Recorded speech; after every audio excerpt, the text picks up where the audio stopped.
Good evening Devanshu. Good evening sir. 2 minute और wait कर लेते हैं फिर स्टार्ट करते हैं ना। Okay sir.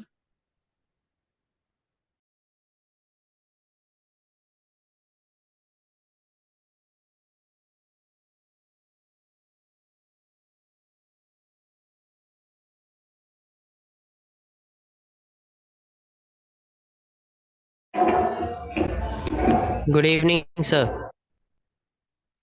गुड इवनिंग आवेश, बस 1 मिनट में स्टार्ट कर रहे हैं। Sure sir.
चलिए स्टार्ट करते हैं तो हम लोग। तो ये जो नेक्स्ट चैप्टर हमें पढ़ना है that is chapter number 2, business environment. देखिए, हम लोग समझते हैं एनवायरनमेंट का मतलब क्या होता है। नॉर्मली अगर हम एनवायरनमेंट का मतलब समझते हैं तो एनवायरनमेंट का मीनिंग होता है आसपास का जो वातावरण है, that is basically called as environment. कोई पौधा उगेगा या नहीं उगेगा, किस तरह के पौधे पनपेंगे, ये सब कुछ एनवायरनमेंट के ऊपर डिपेंड करता है। एनवायरनमेंट अगर किसी खास तरह के पेड़ पौधे के लिए फेवरेबल है तो आप देखेंगे कि उसी स्पीशीज के प्लांट जो है उस जगह पर उगते हुए नजर आते हैं। खैर, यहाँ पर हम नेचुरल एनवायरनमेंट की बात तो नहीं कर रहे हैं, यहाँ पर हम बात कर रहे हैं बिजनेस एनवायरनमेंट की। So now the question arises कि बिजनेस एनवायरनमेंट क्या है। देखो, बिजनेस एनवायरनमेंट का मतलब है उन सभी फैक्टर्स की एक साथ बात करना जो सभी फैक्टर्स किसी बिजनेस के डेवलपमेंट के लिए या किसी बिजनेस के हम कह सकते हैं कि उसके नीचे गिरने के लिए जिम्मेदार होते हैं। उसके डाउनफॉल या अपफॉल, अपवर्ड मूवमेंट के, अपवर्ड स्विंग के या डाउन स्विंग के लिए जो फैक्टर्स जिम्मेदार होते हैं उन सभी फैक्टर्स को हम एक साथ क्या बोलते हैं, बिजनेस एनवायरनमेंट बोलते हैं। राइट। आपने सुना होगा कई बार लोग बात करते हैं कि नहीं यार, ये धंधा तो यहाँ चलेगा नहीं। तो व्हाट एग्जैक्टली इट मीन्स कि ये धंधा यहाँ चलेगा नहीं, इसका मतलब कि उस धंधे के लिए यहाँ का बिजनेस एनवायरनमेंट क्या नहीं है, फेवरेबल नहीं है। तो बिजनेस एनवायरनमेंट के अंदर हमें यही समझना है कि बेसिकली ऐसे कौन से फैक्टर्स होते हैं जो किसी बिजनेस को बनाने में या गिराने में हम कह सकते हैं रिस्पॉन्सिबल होते हैं। Right, is that clear? Business environment का मतलब समझ में आया Devanshu and lavish? Yes sir. Okay, so business environment में क्या क्या चीजें आ जाती हैं? देखो, बिजनेस एनवायरनमेंट में आपकी आप जहां पर बिजनेस कर रहे हैं वहां का कल्चर कैसा है, वहां की पॉपुलेशन क्या है, वहां का पॉपुलेशन कंपोजिशन कैसा है। पॉपुलेशन कंपोजिशन का मतलब वहां पर बूढ़े लोग ज्यादा हैं, जवान लोग ज्यादा हैं, राइट? किस तरह के लोग वहां पर रहते हैं, ये सब चीजें मिलकर के वहां के सरकार की क्या पॉलिसीज हैं, वहां का लीगल सिस्टम कैसा है, ये सभी चीजें मिलकर के आपका बिजनेस एनवायरनमेंट बनाती है।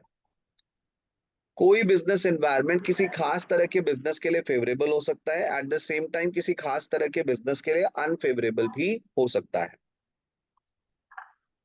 तो business environment is simply we are talking about all the factors inclusively those factors that could affect a business, जो किसी बिजनेस के ऊपर असर डाल सकते हैं, उन सबको कंबाइनली हम क्या कहते हैं? बिजनेस एनवायरनमेंट कहते हैं। बिजनेस एनवायरनमेंट की अगर हम बात करें तो आप देख सकते हो कि कुछ फैक्टर्स हम आइडेंटिफाई कर सकते हैं जो कि बिजनेस एनवायरनमेंट को बनाते हैं। जैसे कि सबसे पहले नंबर ऑफ कॉम्पिटिटर्स। कुछ इंडस्ट्रीज में बहुत कम कॉम्पिटिटर्स होते हैं और कुछ इंडस्ट्रीज में बहुत सारे कॉम्पिटिटर्स होते हैं। आप जो धंधा कर रहे हो, अगर उस धंधे के अंदर आप देख रहे हो कि आपके अलावा भी बहुत सारे प्लेयर्स हैं ऑलरेडी जो मार्केट में जमे हुए हैं, तो इसका मतलब बिजनेस एनवायरनमेंट बहुत ज्यादा कॉम्पिटिटिव है। बिजनेस एनवायरनमेंट अच्छा नहीं समझा जाता है जब मार्केट में बहुत सारे कॉम्पिटिटर्स होते हैं। वहीं अगर मार्केट में आप देख रहे हो कि यार जो बिजनेस मेरे दिमाग में आया है, जो आइडिया मेरे दिमाग में आया है, ये आइडिया ये बिजनेस करने वाले तो मुश्किल से गिने चुने एक दो लोग हैं खाली, तो इसका मतलब बिजनेस एनवायरनमेंट आपके बिजनेस के लिए क्या है? फेवरेबल है। ऑब्वियस सी बात है, आप वही धंधा करना चाहोगे जिस धंधे में ऑलरेडी लोग ना हो, क्योंकि जिस धंधे में ऑलरेडी लोग पहले से काम कर रहे हैं वहां पर डेफिनेटली आपको बिजनेस जमाने में काफी ज्यादा मुश्किल आएगी। तो नंबर ऑफ कॉम्पिटिटर्स एनवायरनमेंट का, बिजनेस एनवायरनमेंट का एक इंपॉर्टेंट पार्ट होता है। Right, is that clear? Yes और no? Yes sir. Okay. Yes sir. Secondly देखो, आप जहां पर बिजनेस कर रहे हो वहां का मार्केट कितना बड़ा है, वहां के ऑडियंस की स्ट्रेंथ क्या है। ठीक है, जैसे कि अगर आप किसी मेट्रो सिटी में हो तो आपका छोटा सा बिजनेस भी आपको बहुत सारे पैसे कमा के दे सकता है, क्योंकि वहां पर आपको कस्टमर्स बहुत ज्यादा मिल सकते हैं। वहीं अगर आप किसी छोटे शहर में हो तो ऑब्वियस सी बात है, वहां पर कंपैरेटिवली नंबर ऑफ कस्टमर्स क्या होंगे? कम होंगे। तो आपके मार्केट का ज्योग्राफिकल साइज क्या है, इस पर भी डिपेंड करेगा कि आपके लिए बिजनेस एनवायरनमेंट कैसा होगा।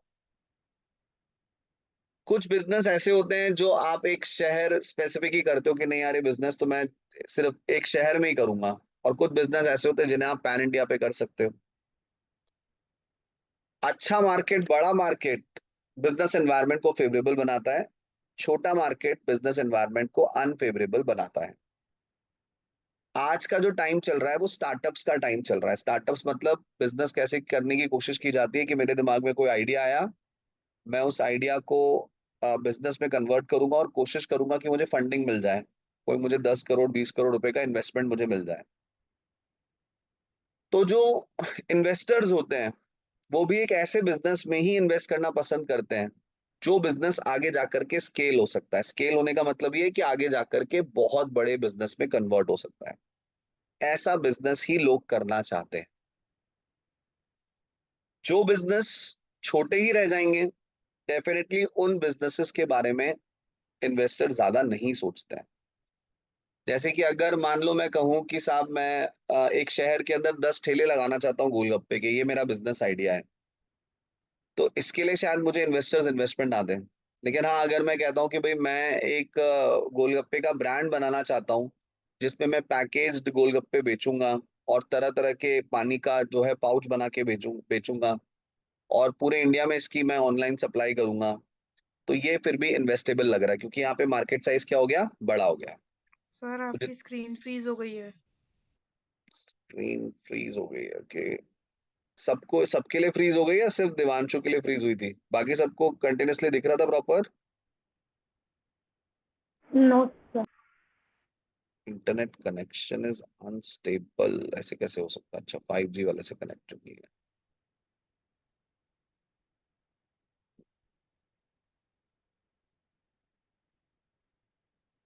Okay, now it's clear. Yes sir. Okay, तो मेरे ख्याल से Yes, sir. ज्योग्राफिकल साइज वाला पॉइंट आप लोगों को समझ में आया होगा कि ज्योग्राफिकल साइज का मतलब क्या है।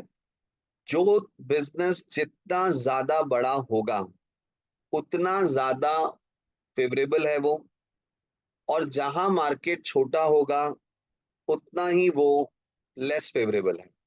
ठीक है, इज दैट क्लियर, यस और no? Yes sir. Yes sir. Okay, देखो कुछ मार्केट्स ग्रोइंग होते हैं और कुछ डिक्लाइनिंग होते हैं। आपने देखा होगा जैसे टेक्नोलॉजी के अंदर ना हर 2-3 साल में एक नई टेक्नोलॉजी आ जाती है। जैसे जब मैं 11th-12th में था उस समय फ्लॉपी डिस्क चलते थे। किसी ने सुना है कभी फ्लॉपी डिस्क के बारे में, या देखे हैं कभी floppy disk? No sir. Floppy disk कितनी छोटी सी स्टोरेज कंप्यूटर मीडिया आती थी, में। एक इतना छोटा सा स्टोरेज मीडिया आता था फ्लॉपी डिस्क। उसका साइज होता था खाली 1.44 MB, मतलब आप केवल 1.44 MB का डेटा उसमें स्टोर कर सकते थे। फ्लॉपी डिस्क बनाने वाली काफी सारी कंपनीज होती थी, फ्लॉपी डिस्क मार्केट में बिकते थे। फिर फ्लॉपी डिस्क से नेक्स्ट जो जनरेशन आई वो सीडीज की और डीवीडीज की आई, रीराइटेबल सीडीज और डीवीडीज आने लगे। फिर अब देखो जनरेशन किसकी आई, पेन ड्राइव की आई। और अब थोड़े टाइम में हम देखेंगे कि पेन ड्राइव भी मार्केट से आउट हो जाएगा, क्योंकि मोस्टली लोग क्या करेंगे, मोबाइल के अंदर ही इतना बड़ा स्टोरेज आने लग गया है कि आप मोबाइल में ही डेटा स्टोर कर लोगे, और मोबाइल से डेटा इधर से उधर ट्रांसफर करने में आजकल कोई प्रॉब्लम होती नहीं है, और सबके पास वेरी फास्ट इंटरनेट कनेक्शंस होते हैं, तो वहीं से हम डेटा इधर से उधर ट्रांसफर कर लेते हैं। ग्रोइंग और डिक्लाइनिंग का मतलब क्या है?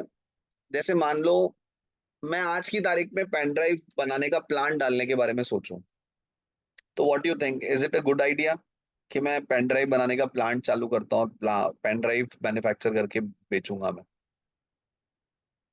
मार्केट पेन ड्राइव का आपको No, क्या sir. लगता है, और ग्रोइंग मार्केट है या डिक्लाइनिंग मार्केट है? वो डिक्लाइनिंग। Sir Declining. इस समय मार्केट डिक्लाइनिंग है। ऐसे ही जब डीवीडीज बिकती थी तो एक जमाने में खूब डीवीडीज बिकी, बट ग्रोइंग के टाइम पे जब आपको ये एनालाइज करना चाहिए कि आप जिस मार्केट में कदम रख रहे हैं, जिस इंडस्ट्री में आप कदम रख रहे हैं, वहां पर मार्केट ग्रोइंग है या डिक्लाइनिंग है। अगर डिक्लाइनिंग है तो आपको थोड़ा सा बैक ऑफ कर लेना चाहिए, इसका मतलब बिजनेस एनवायरनमेंट आपके लिए फेवरेबल नहीं है। और अगर ग्रोइंग मार्केट है तो डेफिनेटली बिजनेस एनवायरनमेंट आपके लिए क्या है, फेवरेबल है। ठीक है, so that could also be classified as one of the component of the business environment कि ये देख लो मार्केट ग्रोइंग है कि डिक्लाइनिंग है, मार्केट साइज कैसा है, नंबर ऑफ कॉम्पिटिटर्स कैसे। मैं आपको लिटरली बता रहा हूँ, आप लोग अगर नहीं देखा है शार्क टैंक तो आप शार्क टैंक देखना जरूर शुरू कीजिएगा। आपको ये सारी टर्मिनोलॉजीज आपको वहां पर एग्जैक्टली दिखेंगी। इन्वेस्टर्स ये पूछते हैं कि भाई आपको क्या लगता है जो प्रोडक्ट आपने सोचा इसका मार्केट कैप क्या है। मार्केट कैप का मतलब आपको क्या लगता है कि इंडिया में कितना बड़ा इसका मार्केट साइज है। तो all these terminologies were use their. Okay, खैर, तो ये 3 कंपोनेंट्स हमने डिस्कस किए। नंबर ऑफ कॉम्पिटिटर्स कितने हैं, ज्यादा है तो एनवायरनमेंट अनफेवरेबल है, नंबर ऑफ कॉम्पिटिटर्स कम है तो बिजनेस एनवायरनमेंट फेवरेबल है। मार्केट साइज अगर काफी बड़ा है तो एनवायरनमेंट फेवरेबल है, मार्केट साइज अगर छोटा है तो अनफेवरेबल है। अगर मार्केट ग्रोइंग है तो इट्स फेवरेबल, अगर मार्केट डिक्लाइनिंग है तो इट्स अनफेवरेबल। मार्केट में आपके अलावा भी कॉम्पिटिटर्स होंगे। अब आपको ये देखना चाहिए कि जो आपके अलावा कॉम्पिटिटर्स हैं वो कॉम्पिटिटर्स कैसे हैं, वो स्ट्रॉन्ग कॉम्पिटिटर्स हैं या वीक कॉम्पिटिटर्स। अगर सामने वाले स्ट्रॉन्ग कॉम्पिटिटर्स है, दैट मीन्स अगर उनके पास बहुत पैसा है लगाने के लिए, उनके पास ऑलरेडी एस्टैब्लिश्ड गुडविल है, तो ये बिजनेस एनवायरनमेंट थोड़ा सा अनफेवरेबल है। और वहीं बाकी के जो प्लेयर्स हैं मार्केट में, वो इतने ज्यादा स्ट्रॉन्ग नहीं है, इतना ज्यादा पैसा नहीं है उनके पास, तो फिर वो बिजनेस एनवायरनमेंट आपके लिए फेवरेबल है। तो ये कुछ कॉमन कंपोनेंट्स हो सकते हैं जिनको आइडेंटिफाई किया जा सकता है बिजनेस एनवायरनमेंट को समझने के लिए। ठीक है।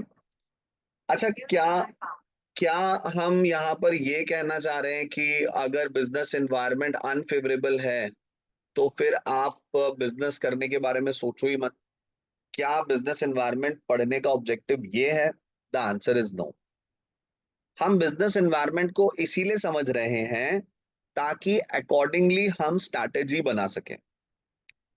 ठीक है ना? बिजनेस एनवायरनमेंट को पढ़ने का मतलब ये बिल्कुल नहीं है कि हम ये कहना चाह रहे हैं कि अगर बिजनेस एनवायरनमेंट अनफेवरेबल है पूरी तरह से तो आप धंधा करो ही मत। नहीं, अगर बिजनेस एनवायरनमेंट अनफेवरेबल है तो पहली बात आपको थोड़ा सा समझ लेना चाहिए कि आपको ये धंधा करना है कि नहीं करना, और अगर करना है तो स्ट्रैटेजीज आपको अकॉर्डिंगली बिल्ड करनी पड़ेगी। अगर आपको दिख रहा है कि आपके कॉम्पिटिटर्स काफी स्ट्रांग हैं, तो आपकी रणनीति बिजनेस में उतरने की अकॉर्डिंगली होनी चाहिए। Right? Is that clear? Yes, sir. Yes, okay sir. Okay. तो ये अभी हमने जो 4 पॉइंट्स देखे थे, ये एक जनरल तरीका है बिजनेस एनवायरनमेंट को समझने का। बिजनेस एनवायरनमेंट को सिस्टमैटिकली समझने के लिए पेस्टल एनालिसिस किया जाता है। पेस्टल एनालिसिस 11th क्लास की बिजनेस स्टडीज में भी आपने शायद पढ़ा होगा। अगर 11th में नहीं पढ़ा तो शायद 12th में आ जाएगा। पेस्टल एनालिसिस क्या है? इस पेस्टल एनालिसिस में पी का मतलब है पॉलिटिकल एनालिसिस, ई का मतलब है इकोनॉमिक एनालिसिस, एस का मतलब है social and demographic analysis, T का मतलब है टेक्नोलॉजिकल एनालिसिस, अगले ई का मतलब है एनवायरमेंटल एनालिसिस, और लास्ट एल का मतलब है लीगल फैक्टर्स। अगर आप इन सभी फैक्टर्स का एनालिसिस कर लेते हैं, इन सभी चीजों के बारे में अच्छी तरह से सोच लेते हैं, तो ये कहा जा सकता है कि आपने बिजनेस एनवायरनमेंट की कंप्लीट स्कैनिंग कर ली है। ठीक है। तो ये सारे फैक्टर्स का एनालिसिस करने का क्या मतलब है, इसको अपन लोग अब वन बाय वन देखते हैं। तो first P here stands for political analysis. देखो, हर देश के अंदर अभी आप देखेंगे इंडिया में इलेक्शंस चल रहे हैं।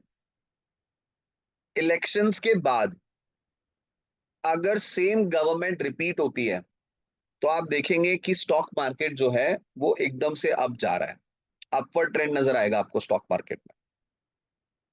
ठीक है ना? आप गूगल पे सर्च करके देख सकते हैं डेली बेसिस पे कि निफ्टी का स्टॉक मार्केट जो है वो अप जा रहा है कि डाउन जा रहा है, तो गूगल पे आपको पता चल जाएगा। तो आप मेरी ये बात याद रख सकते हैं कि जैसे ही इलेक्शंस का रिजल्ट आएगा और अगर प्रेजेंट गवर्नमेंट ही रिपीट करती है, तो आप देखेंगे कि जो आपका मार्केट है वो अपवर्ड ट्रेंड में जा रहा है। इसका कारण क्या है? देखो, जब पॉलिटिकल स्टेबिलिटी होती है किसी कंट्री में, तो वहां के बिजनेसमैन को कॉन्फिडेंस मिलता है। भाई, आज मोदी सरकार ने कई तरह की पॉलिसीज बनाई है, कई तरह की नीतियां बनाई हैं, जिसके ऊपर बिजनेसमैन जो है अपने बिजनेस को चला रहे हैं। अगर मोदी गवर्नमेंट रिपीट होती है तो बिजनेसमैन जो हैं वो ये समझ करके चल सकते हैं कि हाँ भैया, जो पॉलिसीज पिछली सरकार ने बनाई थी, क्योंकि सरकार रिपीट हुई है तो वही पॉलिसीज एज इट इज आगे चलेंगी। तो उनमें कॉन्फिडेंस रहेगा, और उनमें कॉन्फिडेंस रहेगा तो ऑटोमेटिकली मार्केट, जो शेयर मार्केट है, वो भी आपको अपवर्ड जाता हुआ नजर आएगा। लेकिन अगर सरकार बदल गई गलती से, तो नई सरकार अगर आएगी तो डेफिनेटली पुराने सरकार की बनी हुई पॉलिसीज को वो एज इट इज आगे लेकर के जाएगी, चलाएगी या नहीं चलाएगी, इसकी कोई गारंटी नहीं है। तो जब नई गवर्नमेंट आएगी तो डेफिनेटली वो पुरानी पॉलिसीज को वहीं पर क्या कर देगी? रोक देगी। सो दैट्स वाई इलेक्शंस के बाद अगर सरकार बदल गई तो आप देखेंगे कि मार्केट कहाँ जा रहा है, डाउन जा रहा है, मार्केट नीचे जा रहा है। इतना ही नहीं, किसी देश में किस तरह का पॉलिटिकल एनवायरनमेंट है। कई देशों में आप देखते हैं डिक्टेटरशिप है, जैसे नॉर्थ कोरिया का आपने नाम सुना होगा। नॉर्थ कोरिया में कोई बता सकता है किसकी डिक्टेटरशिप चलती है?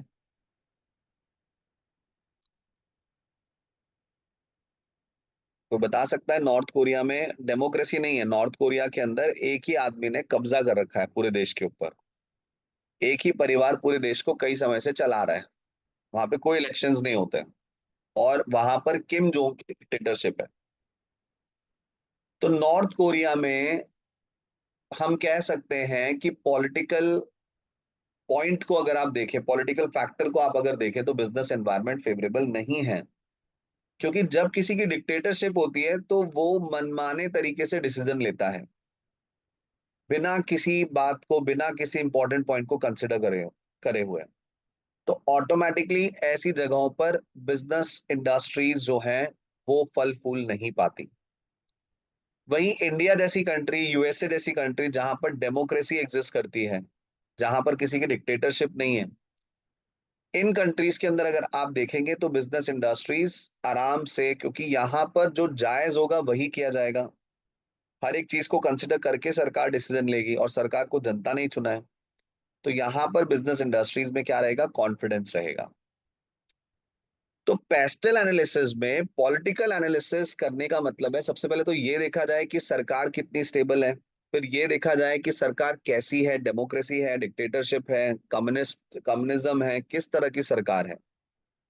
इन सब चीजों को समझते हुए आप देख सकते हैं कि पॉलिटिकल पार्ट पे आपका बिजनेस एनवायरनमेंट कैसा है। Right? Is that clear? Yes और no? Yes, sir. Yes, sir. Political analysis के बाद अगला जो ई है, this next E stands for economic analysis. आपने रिसेशन वर्ड सबने सुना होगा। कई बार ऐसा बोला जाता है कि यार मंदी चल रही है देश के अंदर, इकोनॉमी रिसेशन में है। सुना है ना आप लोगों ने? ये सुनो। Yes. Yes, sir. Yes, sir. जैसे पूरी दुनिया के अंदर वैश्विक आर्थिक मंदी आई थी, वर्ल्ड इकोनॉमिक ग्रेट डिप्रेशन आया था 1929 में। अगर आपने इसके बारे में 9th क्लास के अंदर, 10th क्लास के अंदर हिस्ट्री वगैरह में पढ़ा हो तो। 1929 में एक्चुअली हुआ ये था कि पूरी दुनिया में पहली बार इंडस्ट्रियलाइजेशन आया था और नई नई मशीनों का इस्तेमाल करके फैक्ट्रीज के अंदर काम शुरू किया गया था। अब मशीन्स का यूज करके जब प्रोडक्शन होने लगा तो बहुत मैसिव अमाउंट में प्रोडक्शन होने लग गया, इतना ज्यादा प्रोडक्शन होने लग गया कि उतना माल बिक ही नहीं पा रहा था मार्केट में। तो फैक्ट्रीज ने टेक्नोलॉजी का यूज करते हुए, मशीन्स का यूज करते हुए, आप ऐसा कह सकते हैं कि इतना माल बना के रख लिया कि जो शायद आने वाले 5 साल तक भी बिकता नहीं। जबरदस्त इन्वेंट्री एक्यूमुलेशन हो गया और इस इन्वेंट्री एक्यूमुलेशन के चलते फैक्ट्रीज को प्रोडक्शन एक पॉइंट पर बंद करना पड़ा, क्योंकि जब इतना माल इकट्ठा हो गया कि अगले 5 साल भी वो नहीं बिकेगा तो ऑब्वियस सी बात है फैक्ट्री के अंदर काम तो रुकना ही पड़ेगा। जैसे ही फैक्ट्री में काम रोके गए, लॉकआउट्स हुए, बहुत बड़ी मात्रा में लोगों को नौकरी से निकाला गया और नौकरी से निकालने का अंजाम ये हुआ कि पूरा का पूरा जो वर्ल्ड है, पूरी की पूरी जो दुनिया है, वो रिसेशन में आ गई। अब जब पूरी दुनिया में रिसेशन चल रहा है और ऐसे में अगर आप सोच रहे हैं कि यार मैं कोई नया बिजनेस स्टार्ट कर लूं, तो it may not be a good idea. ये सही आइडिया नहीं है। मतलब पूरी दुनिया में रिसेशन चल रहा है और आप सोच रहे हो कि यार एक काम करते हैं, रेस्टोरेंट खोल लेते हैं, या एक काम करते हैं, एक टूरिज्म कंपनी खोल लेते हैं। तो लोगों के पास पैसा ही नहीं है, अभी इस समय इनकम डाउन जा रही है, तो लोग कहाँ आपकी कंपनी का यूज करके कहीं घूमने जाएंगे? So that is called as understanding the economic part of the business environment. ठीक है? इकोनॉमी में इस समय जो है बूम है, या इस समय रिसेशन है, या इस समय इकोनॉमी में बहुत ज्यादा महंगाई चल रही है, इस समय अर्थव्यवस्था की स्थिति कैसी है। जब इसके बारे में आप एनालाइज करते हो तो that means you are analysing the second component, second component of pestle analysis. That is called as economic analysis. Right? Is that clear? Yes, sir. Yes, sir. P और E के बाद आता है S. इस S का मतलब क्या है? S का मतलब है सोशल एंड डेमोग्राफिक एनालिसिस. पहली बात तो आप डेमोग्राफी शब्द का मतलब समझ लीजिए. डेमोग्राफी शब्द का मतलब है किसी भी जगह की जो पॉपुलेशन है उसके फीचर्स को समझना, उसके कैरेक्टरिस्टिक्स को समझना. ठीक है? That is called as demographic analysis.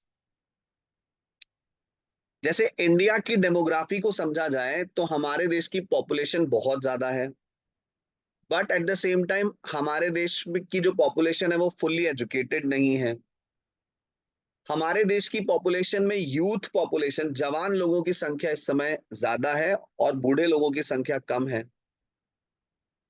So that is the demographic analysis of our country. तो डेमोग्राफिक एनालिसिस का मतलब है किसी भी जगह की पॉपुलेशन को समझना, कैसी पॉपुलेशन है, किस एज की पॉपुलेशन है, पढ़ी लिखी है कि नहीं है, लाइफस्टाइल उनका कैसा है, उनकी इनकम लेवल उनका कैसा है, इन सब चीजों के बारे में. लाइफस्टाइल तो नहीं हम कंसिडर करेंगे, इनकम लेवल कैसा है, ज्यादा पैसे वाले लोग हैं, कम पैसे वाले लोग हैं, इन सभी चीजों को जब आप एनालाइज करते हो देन वी विल से कि आप क्या कर रहे हो, आप डेमोग्राफिक एनालिसिस कर रहे हो. सोशल एनालिसिस का मतलब है कि उस जगह के लोगों का ट्रेडिशन, कल्चर, वैल्यूज, सोचने का तरीका, ये सब कुछ कैसा है, पैशन कैसा है वहां का. That is called as social analysis. तो जब आप बिजनेस एनवायरनमेंट समझ रहे होते हैं किसी जगह का, तो आपको सोशल एंड डेमोग्राफिक एनालिसिस भी करना चाहिए. अगर आप एक व्हीलचेयर बनाने वाली कंपनी है तो डेफिनेटली इंडिया में आपको मार्केट आज की तारीख में इतना ज्यादा नजर नहीं आएगा.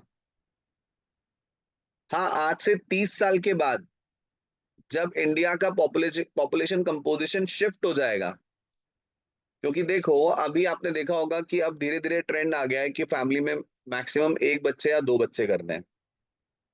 तो आने वाले 30 साल बाद आप क्या देखेंगे, नो डाउट इंडिया की पॉपुलेशन कंट्रोल होगी, लेकिन आने वाले 20-30 साल बाद आप देखेंगे कि इंडिया में ओल्ड एज पॉपुलेशन बढ़ गई है और यंग पॉपुलेशन कम हो गई है.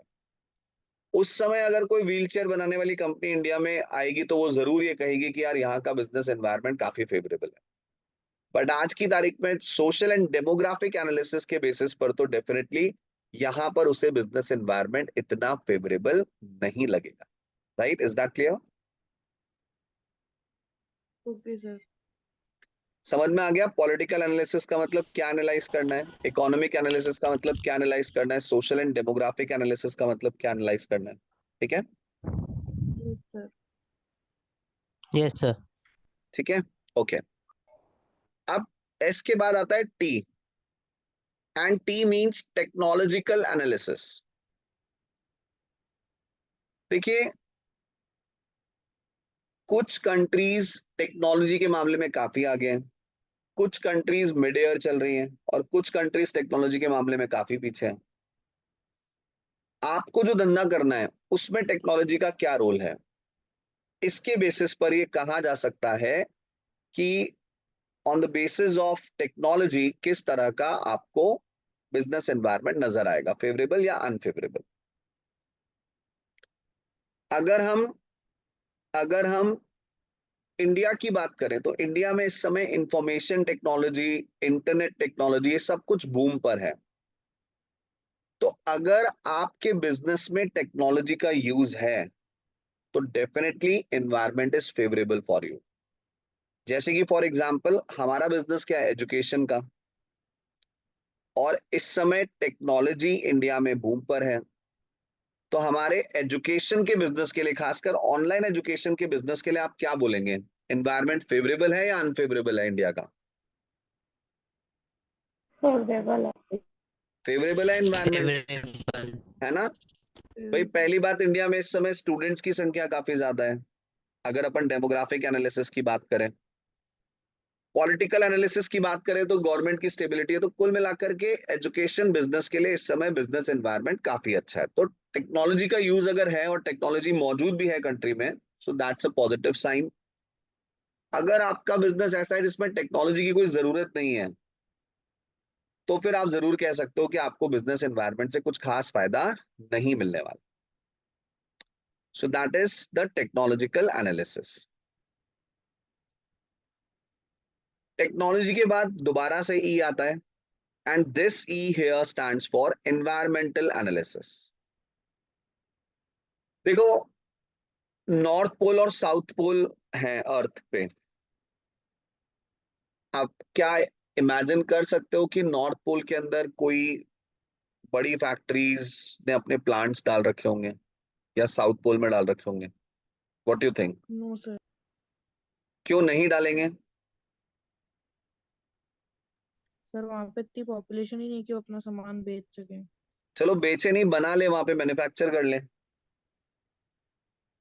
सर तो वहाँ से दिक्कतें भी तो आएगी ना, आप वहाँ से सप्लाई वगैरह कैसे कर पाओगे? एग्जैक्टली, पहली बात तो वहां माल पहुंचाना, रॉ मटेरियल, फिर वहां पे आपको मशीन्स और इक्विपमेंट, जहां पे -10 -20 -30 डिग्री तक टेम्परेचर जाता है, वहां पर मशीन्स इक्विपमेंट्स को मैनेज करना मुश्किल है। वहां पर इलेक्ट्रिसिटी की बहुत प्रॉब्लम है, एक्सट्रीम वेदर्स है, तो automatically the overall environment will become unfavourable for you. India जैसी कंट्रीज जहां पर लैंड अवेलेबल है काफी ज्यादा, जहां पर पानी अवेलेबल है काफी ज्यादा, जहां पर वेदर जो है वो ना तो बहुत ज्यादा एक्सट्रीम है, ठीक है गर्मी पड़ती है हमारे यहाँ पे, लेकिन अप्रैल मई जून आप एक्सपेक्ट कर सकते हैं गर्मी, बट वो भी अनबियरेबल नहीं है, ठीक है। तो इंडिया का वेदर जब हम एनालाइज करें तो मोस्टली बिजनेसेस के लिए आपको फेवरेबल मिलेगा, इट्स नॉट अनफेवरेबल। तो इन्वायरमेंटल एनालिसिस का मतलब है नेचर को आपको एनालाइज करना है, क्योंकि नेचर का भी किसी बिजनेस को बढ़ाने, कम करने, प्रॉफिट मार्जिन तय करने, ह्यूमन रिसोर्स की अवेलेबिलिटी, इन सब चीजों पर काफी कुछ डिपेंड करता है। आपको बहुत सारी कंट्रीज ऐसी मिल जाएंगी जहां पर आज अगर आप जॉब करने के लिए जाना चाहो, फॉर एग्जाम्पल अगर आप एसीसीए करने के बाद अगर जाना चाहो, तो कुछ कंट्रीज तो ऐसी मिल जाएंगी जो आपको इनिशियली ही कम से कम 1 करोड़ साल का पैकेज दे देंगी, क्योंकि वहां पर ह्यूमन रिसोर्सेज की शॉर्टेज है बहुत ज्यादा। Ireland is one of them. Ireland के अंदर एसीसीएस की बहुत भारी डिमांड है और बहुत हैवी पैकेजेस देते हैं। क्यों? क्योंकि एक तो आयरलैंड की पॉपुलेशन बहुत कम है, वहां पर उनके पास अच्छे ह्यूमन रिसोर्स है ही नहीं। फिर दूसरी प्रॉब्लम ये है कि वहां पर जो है वेदर कंडीशंस ऐसी हैं कि वहां पर कोई आसानी से नहीं जाना चाहता है काम करने के लिए। ऑस्ट्रेलिया तो लोग चले जाते हैं खुश होकर के, क्योंकि वहां पे ऑलमोस्ट जीरो पॉल्यूशन है, बहुत अच्छा वेदर है, लेकिन कोई भी जो है वो यहाँ नहीं जाना चाहता। लाइक आयरलैंड इतना आसानी से नहीं जाना चाहता, नीदरलैंड्स नहीं जाना चाहते हैं। They are just giving very high packages to their human resources. Environment का भी बिजनेस के ऊपर इम्पैक्ट आता है, right? Is that clear? Yes sir. Yes, sir. Last आता है आपका L, and L here stands for legal factors. देखो, कंट्री धंधा करने के लिए वही अच्छी है जहां पर प्रॉपर लॉज हो, जहां पर प्रॉपर जुडिशरी हो। जुडिशरी मतलब जहां पे प्रॉपर कोर्ट्स, कोर्ट का सिस्टम हो। वही कंट्री बिजनेस करने के लिए अच्छी है। जहां पर लीगल इंफ्रास्ट्रक्चर स्ट्रांग नहीं है, वहां पर धंधा करना रिस्की हो सकता है। इंडिया में बहुत साउंड लीगल सिस्टम एग्जिस्ट करता है, इसीलिए इंडिया का बिजनेस एनवायरनमेंट इस पार्ट पर हम कह सकते हैं फेवरेबल है। क्यों ऐसा है? देखो, अगर प्रॉपर लीगल इंफ्रास्ट्रक्चर एग्जिस्ट करता है, तो आपकी अगर कल को कोई ग्रीवेंसेस होंगी, अगर आपकी कोई कंप्लेन होगी, तो आप उन कंप्लेन्स को आसानी से कोर्ट में लेकर के जा सकते हो, और आप एक्सपेक्ट कर सकते हो कि कोर्ट वहां पर एक फेयर डिसीजन देगा, भले ही आपका केस किसी के भी खिलाफ क्यों ना हो। आज अगर मेरी बात में दम है, अगर मेरे केस में दम है, मतलब वाकई में मान लो मेरे साथ रिलायंस कंपनी ने कुछ गलत किया है, तो मैं, इंडिया का लीगल इंफ्रास्ट्रक्चर इतना अच्छा है, लीगल सिस्टम इतना अच्छा है कि मैं भी रिलायंस के ऊपर क्या कर सकता हूँ? केस कर सकता हूँ। और मुझे इस बात से डरने की जरूरत नहीं है कि रिलायंस इतनी बड़ी कंपनी है, तो रिलायंस तो जजेस को खरीद लेगी, रिलायंस तो जो है वो डोमिनेट कर जाएगी, मैं रिलायंस से केस नहीं जीत पाऊंगा। मुझे इस बात से डरने की कोई जरूरत नहीं। अगर वाकई में मेरी बात सही है, मेरे पास प्रॉपर एविडेंसेस हैं, तो इंडिया का लीगल स्ट्रक्चर इतना अच्छा है, लीगल सिस्टम इतना अच्छा है कि कोर्ट के अंदर चाहे मुकेश अंबानी खड़ा हो, चाहे मैं खड़ा हूं, चाहे प्राइम मिनिस्टर खड़ा हो, कोर्ट हमेशा सबको इक्वालिटी से देखती है। तो अच्छे लीगल इंफ्रास्ट्रक्चर, अच्छे लीगल सिस्टम वाले देश का बिजनेस एनवायरनमेंट फेवरेबल कहा जाएगा। वहीं अगर आप नॉर्थ कोरिया की बात करो, जहां पे लीगल सिस्टम के नाम पर कुछ भी नहीं है, तो ऐसी जगहों पे कोई धंधा नहीं करना चाहेगा। मेरा एक फ्रेंड है, वैभव गुप्ता उसका नाम है, वो 40 गांव के अंदर एक स्टील बनाने वाली फैक्ट्री के अंदर काम करता है। तो इन फैक्ट्रीज वालों ने कुछ माल अपना नॉर्थ कोरिया में एक्सपोर्ट करना था। तो नॉर्थ कोरिया वालों ने क्या करा, नॉर्थ कोरिया में जिस कंपनी को माल खरीदना था, उस कंपनी ने एक अच्छा प्राइस तय कर दिया और इनको कहा कि आप अपना माल लेकर के यहाँ आ जाइए। तो मेरे फ्रेंड को स्पेसिफिकली इंडिया से नॉर्थ कोरिया डिलीवरी देने के लिए भेजा। बट जब वो वहां पे डिलीवरी देने के लिए गया, तो जितना पेमेंट बोला गया था उसका सिर्फ आधा पेमेंट ही ऑफर किया गया। जैसे 1 करोड़ का पेमेंट बोला था, तो 1 करोड़ की जगह 50 लाख रुपए बोले कि भैया हम तो सिर्फ 50 लाख रुपए देंगे, और माल भी पहुंच गया वहां पे। अब नॉर्थ कोरिया में लीगल सिस्टम के नाम पे कुछ नहीं है, आप किसी के खिलाफ कोई कंप्लेन नहीं कर सकते, या अगर आपने कंप्लेन कर भी दी तो सुनने वाला खुद डिक्टेटर है, वो अपने हिसाब से देखेगा क्या डिसीजन देना है। तो ऐसी जगहों पर बिजनेस करना बहुत रिस्की होता है।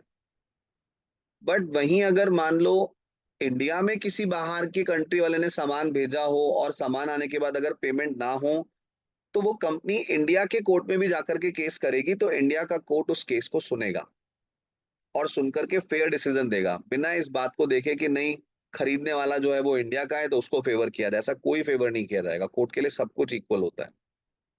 तो ऐसी कंट्रीज जहां पर लीगल सिस्टम स्ट्रांग है, वहां पर आप बिना डरे, बिना घबराए बड़े रिस्क ले सकते हो।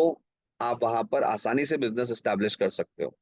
और जहां पर लीगल सिस्टम अच्छा नहीं है, वहां पर बिजनेस एनवायरनमेंट अनफेवरेबल रहेगा, वहां पे धंधा करने में काफी रिस्क है। Right, is that clear? समझ में आ गया पॉइंट? सर हाँ बेटा बोलो। सर अगर लीगल चीजें यस सर। अनफेवरेबल हो हाँ तो हाँ कोई बोलो। भी कंपनी फिर बैंक ड्राफ्ट की भी तो डिमांड कर सकती है कि आप हमें हाँ बैंक बिल्कुल ड्राफ्ट दे दो, तो बिल्कुल, उसके ऑब्वियसली अंदर ऑब्वियसली ऑब्वियसली, आज अगर मान लो अफगानिस्तान से कोई ऑर्डर आए इंडिया में, तो इंडियन कंपनी डेफिनेटली बोलेगी भैया एडवांस पेमेंट दे दो, फिर हम माल भेजेंगे यहाँ से, क्योंकि आपने माल भेज दिया तो हाँ तो पेमेंट सर लेने के लिए। यस डेफिनेटली डेफिनेटली, तो दैट शुड बी डिसाइडेड ना after considering this legal factor. और अच्छा मान लो अगर आपको दिख रहा है कि नहीं यार, जिस देश में हम सामान भेज रहे हैं वहां का लीगल सिस्टम बहुत स्ट्रांग है, एंड अगर अगली पार्टी कह रही है कि भाई हम एडवांस नहीं देंगे, माल आने के बाद पेमेंट करेंगे, तो ठीक है, आप वहां पे बिना डरे माल भेज दोगे। राइट? Okay sir. तो जो तुम बात बोल रहे हो बिल्कुल सही है, बट वो बात आप डिसाइड कब करोगे? लीगल सिस्टम को एनालाइज करके। अगर लीगल सिस्टम दिख रहा है कि सही लीगल सिस्टम है, तो ठीक है, आप नहीं मांगोगे एडवांस में बैंक ड्राफ्ट। लेकिन अगर लीगल सिस्टम खराब है, तो डेफिनेटली आप फिर एडवांस में मांगोगे सारा payment. So that is the pastel analysis. ठीक है? Okay sir. ओके, चलो आज इतना ही करते हैं। कल संडे, कल आप लोग जो है सेल्फ स्टडी करिए। मंडे को अब हम लोग क्लास में मिलेंगे, ठीक है? Okay bye, take care. Bye sir.